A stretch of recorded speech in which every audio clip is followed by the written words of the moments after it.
Hello out there, happy winter! Welcome to another ShantyTown Devlog, the city block builder game where you create dense urban environments by placing objects one at a time. After some holiday skiing, I dove back into Shantytown where I spent most of my time working on the player's journey, with some minor side quests along the way. As always, I split my task into three main things: an introduction, tracking the player's progression, and an unlock system. So crack open a cold one and let's get going.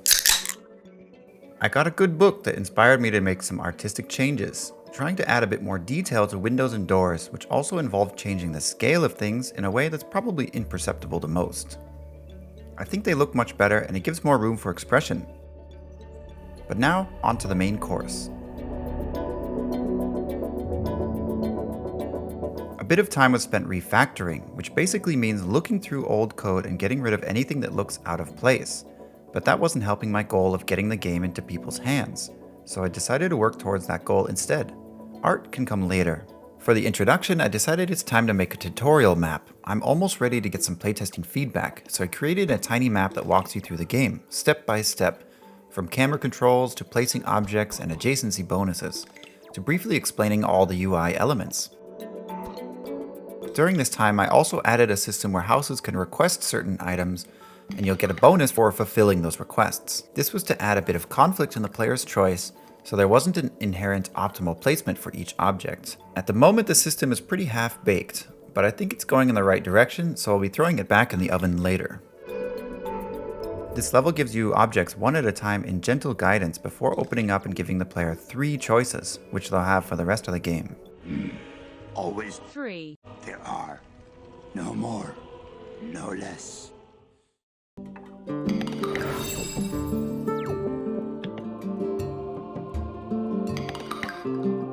With the tutorial map complete, let's move on to progression, which is to say what happens between levels. I had a temporary map in a book I created previously, but let's throw that all in the trash and do something a little bit more exciting. I decided I wanted to make something that was a mix between the level selection in Cloud Gardens and the map at the start of a watercolor painting book I bought called Tokyo's Storefronts by Mateusz Urbanowicz.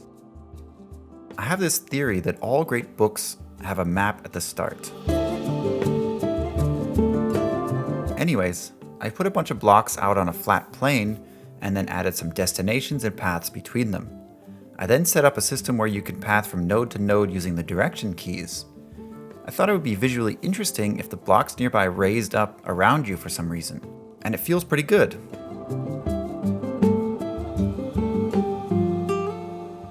I really like the seamless loading from map to game in Cloud Gardens, but I wasn't able to replicate that quite yet due to how the levels are segmented. The next step was to create a more gradual presentation of objects over the course of the levels. What does that even mean? Well, basically, I made some cool levels with some unique styles, but jumping from one to the other was a bit jarring as there were too many new objects to deal with and hard for the player to get used to anything. We need a smoother transition between these levels. So I decided each level should have a hidden purpose, not told directly to the player, that should teach them something, show them a specific mechanic, or upend expectations of something that was previously taught.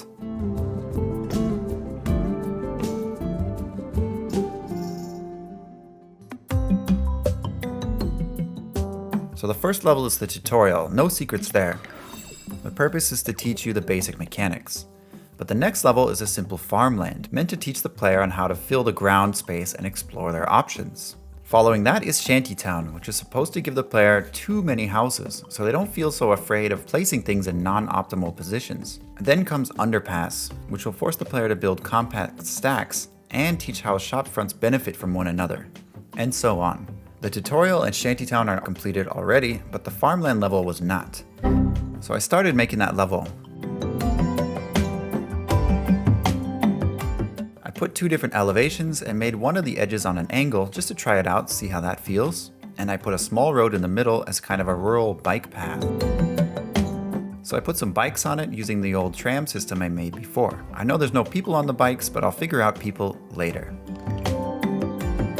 But when placing the farms themselves, it didn't feel very good. The blocky farms didn't fit with the angled edges.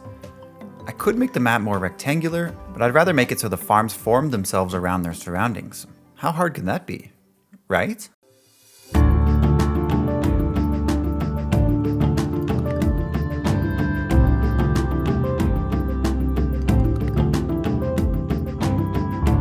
To do this, I knew I needed my old friend the spline, and I have to find the corners of the farm and then loop the spline around all the corners. So I started with that. So when placing the farm, the object makes a check in 4 directions to find its center edges. Then it checks left and right from each of those points whether it hits or not.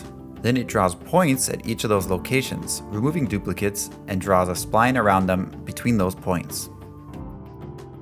This is a pretty good start, but things started to fall off when the farm is placed over the edge of something.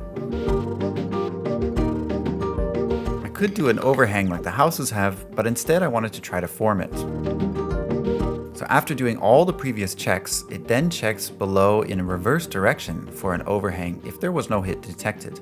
And then I did some other supplementary checks on the corners just to clean things up. It took me 3 days to do all this because of an issue of an extraneous loop in this particular situation. 3 days later. I then created a mesh of the farm at its maximum size. I used all the points we found earlier and the center point to draw triangles on our render target, and use that to mask the area within the walls and hide the farm on the outside of those walls. And voila, it looks great. Pepper on some plants and I think we're good to go.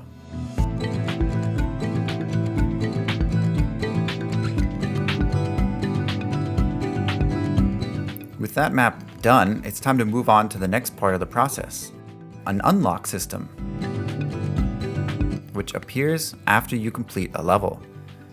Upon completion of a level, you take a photo, save it into Scrapbook, and then take a look at your score. The points you earn stack up, and when they cross a certain threshold, you earn an unlock.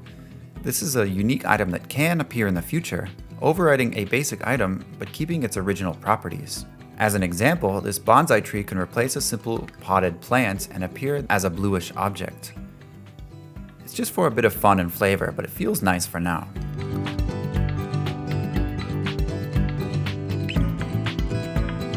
My next side quest is to update how the shops populate their interiors. Previously, I had a system that drew lines to the back of the shop and spawned a few items, but now I'm going to make it so any space along the interior of the walls has a chance to spawn an object. I'll then populate those objects with more specific items, depending on the shop type.